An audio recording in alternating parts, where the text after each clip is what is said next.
Bonsoir, monsieur le ministre.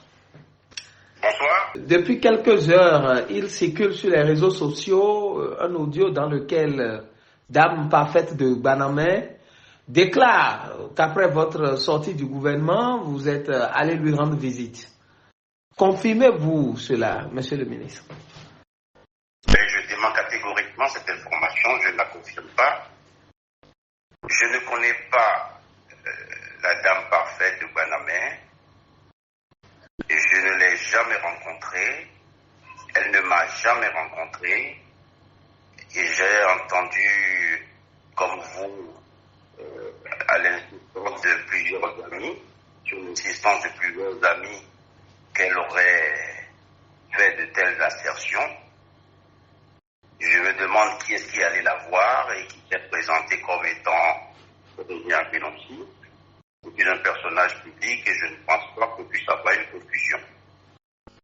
Je n'ai pas rencontré cette dame et je n'ai surtout jamais rencontré qui que ce soit au Bénin pour jouer le rôle d'intermédiaire entre le chef de l'État et moi. Je ne suis pas en conflit avec lui.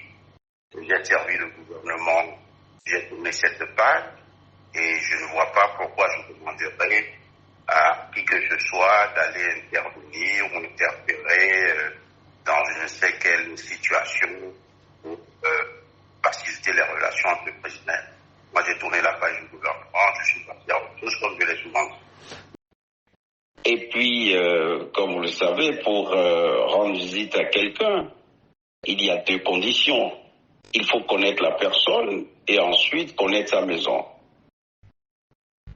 Aucune de ces conditions ne sont remplies et je ne vois pas comment j'aurais pu me rendre à un endroit que je ne connais pas. Cela dit, moi je n'ai aucune hostilité vis-à-vis des religions. Je suis dans un esprit de grande tolérance vis-à-vis des religions et j'aimerais que ce genre de propos ne servent pas, ne soient pas l'occasion d'une polémique et je ne suis pas du tout intéressé par une polémique dans ce domaine. Je ne connais pas Dame Parfaite et je ne lui ai jamais rendu visite. Merci beaucoup.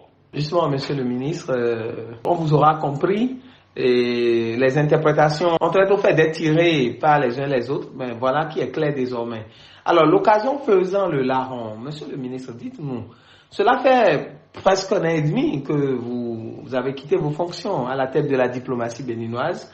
Et à quoi vaquez-vous depuis lors? Si vous permettez, j'aimerais apporter un complément. Oui, allez-y. Ce que je viens de vous dire, je suis chrétien. Voilà. Je suis chrétien. Je suis pour la coexistence pacifique de toutes les religions. Je suis né, j'ai grandi dans une ville qu'on appelle Porte-Novo et comme vous le savez, nous les enfants de Porte-Novo, comme on dit, avons grandi, avons été éduqués dans une grande tolérance religieuse où les chrétiens cohabitent avec les musulmans, lesquels chrétiens et musulmans cohabitent aussi avec les religions endogènes, le vaudou. Dans les quartiers de Porte-Novo, vous avez ce qu'on appelle les Azali, les sites qui servent de couvent diverses pratiques religieuses endogènes. Donc vous avez des églises, vous avez des mosquées, vous avez des temples. J'ai beaucoup de respect pour les responsables religieux de mon pays et je n'ai aucune raison de tourner le dos à la religion dans laquelle je suis né, aucune raison d'aller solliciter qui que ce soit. Je suis catholique, pratiquant, je suis neveu d'évêque, Monseigneur Abouka, Lucien, de vénérée mémoire, mais aussi ma jeunesse a été marquée par une grande proximité avec Monseigneur Isidore de Souza, qui a éveillé ma conscience et consolider ma conviction dans ce que le chrétien peut et doit s'intéresser à la politique, car comme le dit le pape Pie XII, la politique, c'est le plus vaste sentier de la charité.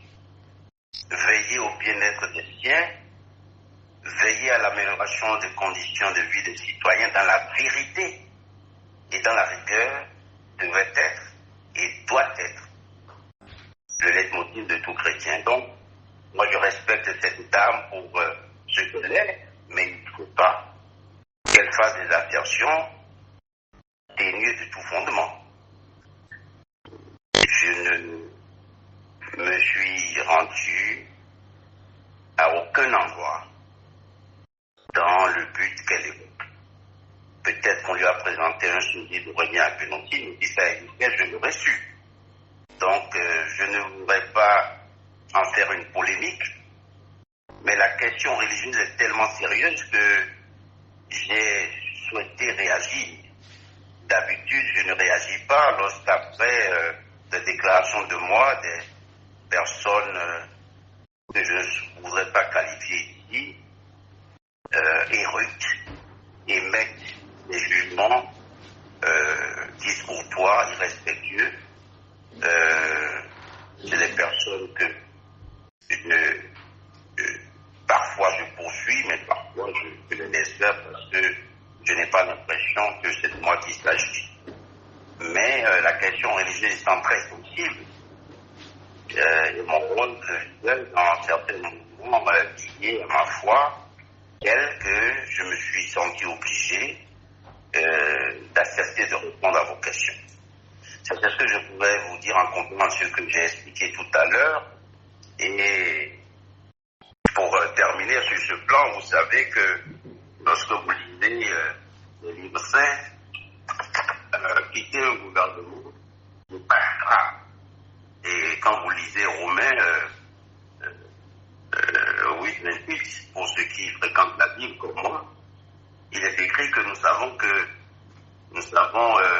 du reste que toute chose concourt au bien de ceux qui aiment Dieu, de ceux qui sont appelés selon son dessein.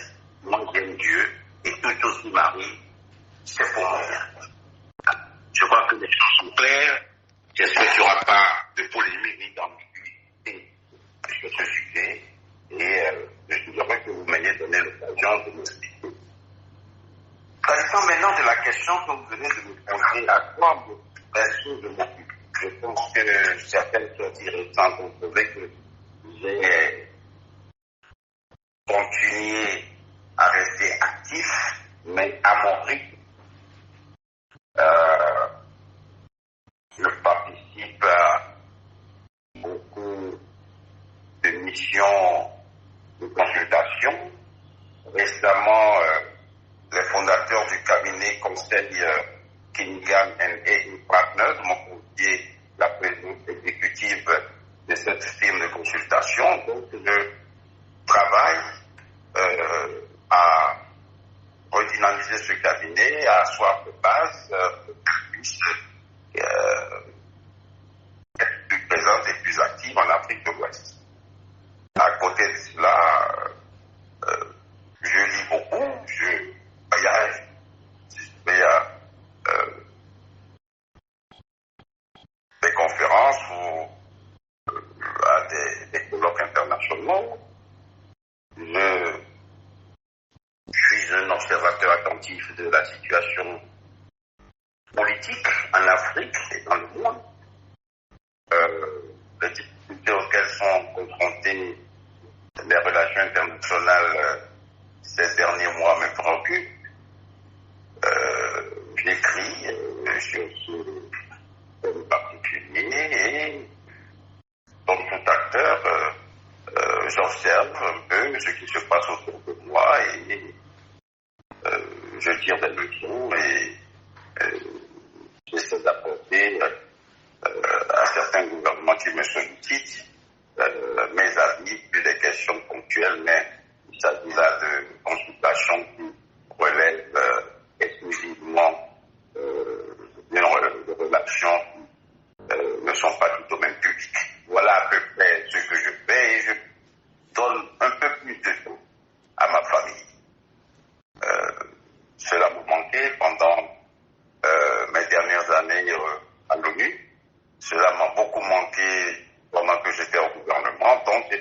renouer avec une vie équilibrée normale. Voilà ce que je peux vous dire sur à quoi je passe mon temps depuis que j'ai quitté le gouvernement de la République. Monsieur le ministre Aurélien Agbenonsi, merci.